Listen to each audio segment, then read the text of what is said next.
ముందుగా అందరికీ శ్రీరామనవమి శుభాకాంక్షలు. ఈరోజు మనము శ్రీరామనవమి ప్రసాదాలు చేసుకుందామండి. ఈ అందరికీ తెలిసినవైనా తెలియని వారి గురించి ముందుగా మొదటగా చలిమిడి తయారు చేసుకుందాము. దీని గురించి ఒక మిక్సీ జార్ తీసుకుంటున్నాను. నేను బియ్యం పిండి పొడి పిండే తీసుకుంటున్నానండి, లేదంటే నానబెట్టేసి ఒక గంట ముందు చేసుకోవచ్చు కూడా.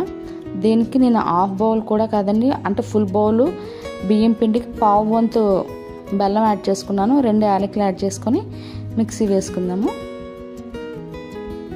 చూసారా, బెల్లం అయితే మొత్తం అంతా కలిసిపోయింది పిండి అందటికి. దీనికి 1 టేబుల్ స్పూన్ నెయ్యి యాడ్ చేసుకుంటున్నాను.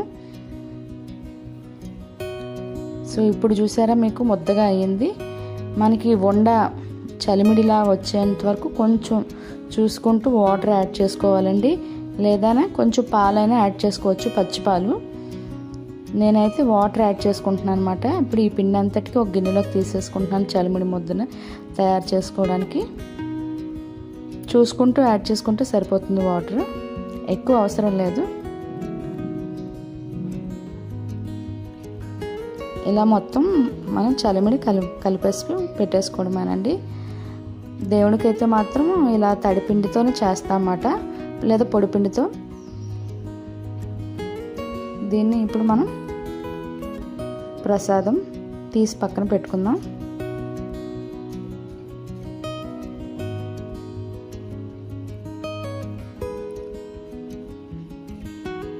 సో చలిమిడి అనేది రెడీ అయిపోయిందండి. ఇప్పుడు మనకి రెండవ ప్రసాదంగా పానకం తయారు చేసుకుందాము. చాలా సింపుల్ అండి. నేను ఒక బౌలు బెల్లం తీసుకుంటున్నాను, దానికి ఫుల్ గ్లాస్ వాటర్ యాడ్ చేసుకుంటున్నాను. మన స్వీట్నెస్ తగినట్టు వాటర్ యాడ్ చేసుకోవాలండి. ఎంత వాటర్ తీసుకున్నా దానికి స్వీట్ సరిపోయేంత బెల్లం యాడ్ చేసుకోవడమే. సో బెల్లం కరుగుతూ ఉండగానే నేను కొంచెం మిరియాలు, 1/2 టేబుల్ స్పూన్ మిరియాలు, 2 యాలకులు బాగా దంచి పెట్టుకున్నాను. వాటిని ఇందులో కలిపేసుకుంటున్నాను. ఇందులోకి కొన్ని తులసి కొమ్మలండి యాడ్ చేసుకొని నేను గ్లాస్లోకి తీసేసుకుంటున్నాను. సో మన పానకం కూడా రెడీ అయిపోయింది.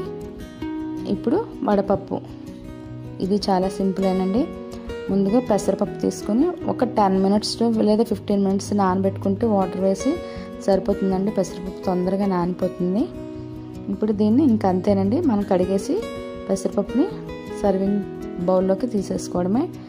దీని మీద ఒక బెల్లం ముక్కను పెట్టేసి తులసి ఆకుతో దేవుడికి ప్రసాదం నైవేద్యం రెడీ అయిపోయింది. ఇంక ఇప్పుడు మనం దేవుడికి నైవేద్యం సమర్పించుకుందాం. చూస్తున్నారు కదా, చాలా సింపుల్ అండ్ ఈజీ అండి. శ్రీరామనవమి టైంలో ఎండలు ఎక్కువగా ఉంటాయి, అందుకే ఈ 3 కూడా చాలా చలవ చేస్తాయి అన్నమాట. మనకి ప్రసాదంలో ఉండే అంతరార్థం కూడా అది. మీకు ఈ వీడియో నచ్చినట్లయితే please like, share, subscribe. Me friends and family members కూడా వీడియో ఫార్వర్డ్ చేయండి.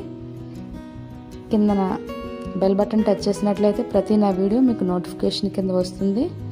అశ్విని థాట్స్ ఛానల్ మాత్రం సబ్స్క్రైబ్ చేయడం మర్చిపోకండి. Thank you for watching.